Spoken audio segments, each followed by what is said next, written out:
everyone. Welcome back. It's Coffee House Madness time. It's time to get energized. You ready?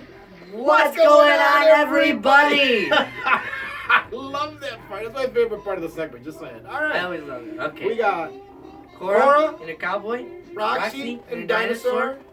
We got Godzilla and Godzilla. And we're going to tell you why we got everything here. We came back from, where did we go to? From Sonic the Hedgehog. Great movie. It's the Hedgehog movie. You guys got to catch it in the theater before it gets out, because once it's gone, it's gone. It's gone. Jim Carrey does a supersonic time of entertainment. So does Sonic. I'm telling you, catch it before it's gone. Yep.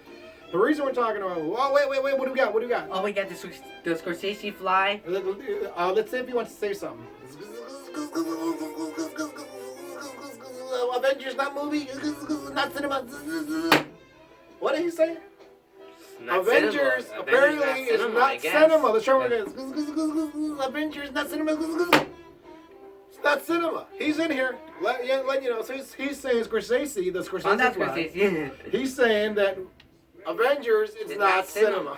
Right? It's hilarious. Yeah. But if that's true, then why is everybody wearing T-shirts of Avengers? Avengers and Iron Man. Right? All right. So let's since we've talked all about these movies, and we're gonna be talking about why you see little army Godzilla tanks. Xplus, and in that particular movie, TV shows, movies, you see remote control tanks, vehicle military factors, right? Yeah. Ever wonder about that?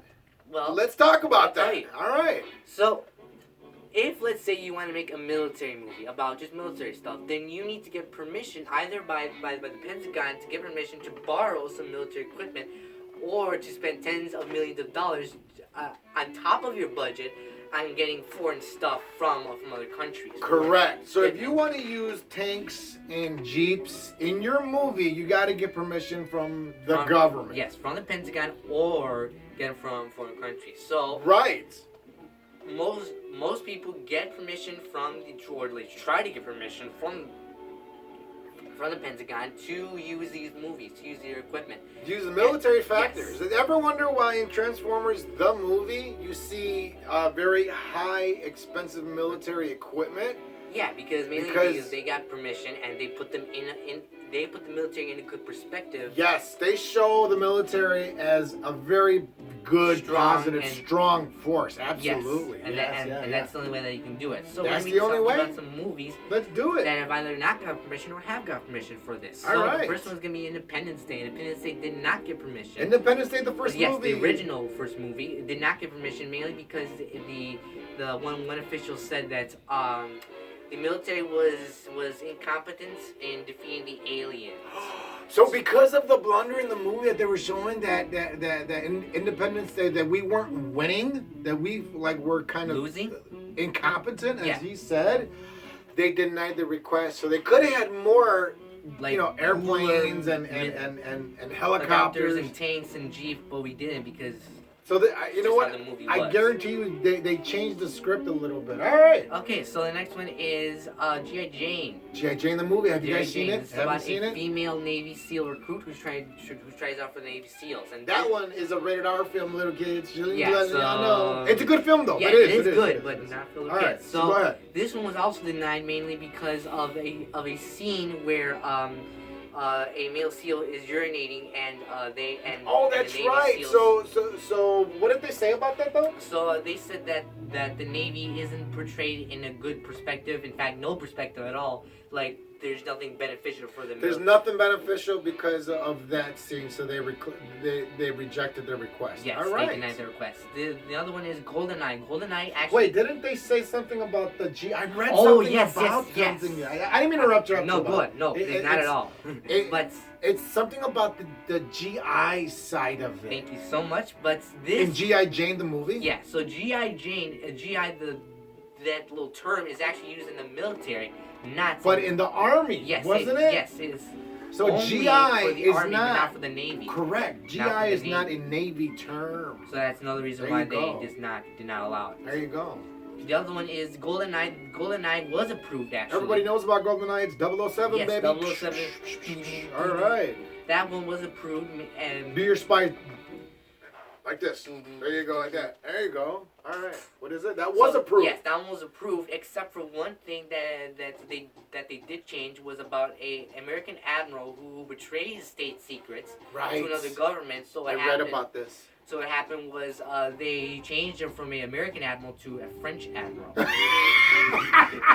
We don't care. They say, you know what, the French is okay with it. We'll just switch it over to a French. You know, and they do that kind of little trade-offs just to make it work because you know you got to make it fun. Everyone's gotta like it. All right, what else we got? The other one is about Forrest Gump. Forrest Gump the movie. Have you seen it? I like that one's a really very good movie. Life's like a box of chocolates. You never know what you're gonna get.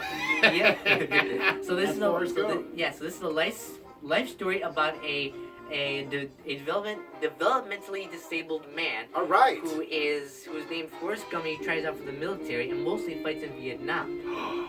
And this one was actually disapproved mainly because there was a scene where Forrest Gump goes into the president's office of Lyndon Johnson. Lyndon B. Johnson at the time, y'all. At the time, and he takes off his pants and shows his butt towards the president because he had a scar. Yeah, because he had shrapnel. Yes, right. He got hit, and he wanted to show him innocently enough, but they said no, you can't do it. I think they switched it over to a different scene where they approved it at that point. After that, yeah, I think so. Yeah. He was drinking a lot of Dr. Peppers, and he had to urinate. Yeah. Yes. So they were like, let's get this man to a bathroom. So because of that little switch, they approved it. There you go. Next one's Wind Talkers. Wind Talkers. You guys aren't familiar with that one? Was approved. That one was approved because... Look at that. If you guys aren't familiar with that one, that's where it was a time where the technology was based solely on radios. So anybody can intercept a transmission. And so because of that... And if you can try to code it and try to figure out the code, then you can intercept it. Yes, so how do you get a large amount of data, information of where, like, you know, your military is? How do you get that across your CB radio without getting, or your just regular standard military radio, without getting intercepted by the enemy? So what they did, they hired a Navajo speakers, right? Yes, yeah. And go ahead. Yeah, so what happened was these Navajo speakers, they were, like I said, code breakers, and they could intercept radio signals. What happened was, the story was where a bodyguard was assigned, an American bodyguard was assigned to a code talker, and he also had orders to kill him if the time ever came where, let's say, the Japanese were trying to capture him. Right, so basically, if you would capture this Navajo wind talker, then you can make him talk and do what you wanted him to do. Yes. That's why he was a very important part of the war. A part of the war. So what happened was they did approve this film. They basically walked him around, and it's you know some guy was like, why do I have to protect him? I don't want to do it. And like his commander was like, his life is more valuable than yours right now because he can speak the language and you can't. So so it is what it is. So what happened was they did change one thing where I believe it was where they couldn't say something harsh, right? Yeah, because they tried to tone it down a little bit, tried to the whole kill order thing. So they actually didn't say it. Like they actually put the whole kill order thing for the entire movie. Right. So that wasn't being seen at all because they just thought it was too harsh to put it on. Yes. In the movie theater. Awesome. What else you got? This one is about My Dying Flame. The next one's called My Dying Flame, and this one is about a marine investigator, a military investigator who tries to find out the cause of death of a helicopter pilot who dies in combat. Oh, okay. And this one was disapproved. It was denied, and this one was basically because both. And I quote: "There were no good men in this film." Really? There were only two good men, and they classified them as the two main characters because all the other people were either corrupt or bad. So because they showed nothing positive about the military, they said, you know what? No, we can't give you anything for... There you go. You got to say nice stuff about the military. Be nice. All right, what else we got? Nice. So the last one is the Apocalypse Now. Apocalypse Now is a fantastic movie. That was a great movie. Go ahead. And this one is about a Marine who is assigned to hunt down a colonel who's gone insane, and they're afraid of really state secrets. Ah, all right. So what happened was this one was also disapproved mainly because they at first they were like, okay, you need to tone down the whole kill order. Basically the same thing with the Wind Talkers. They're like, no, don't say kill him. Say like arrest or detain. And mind you, this is the government speaking. Right.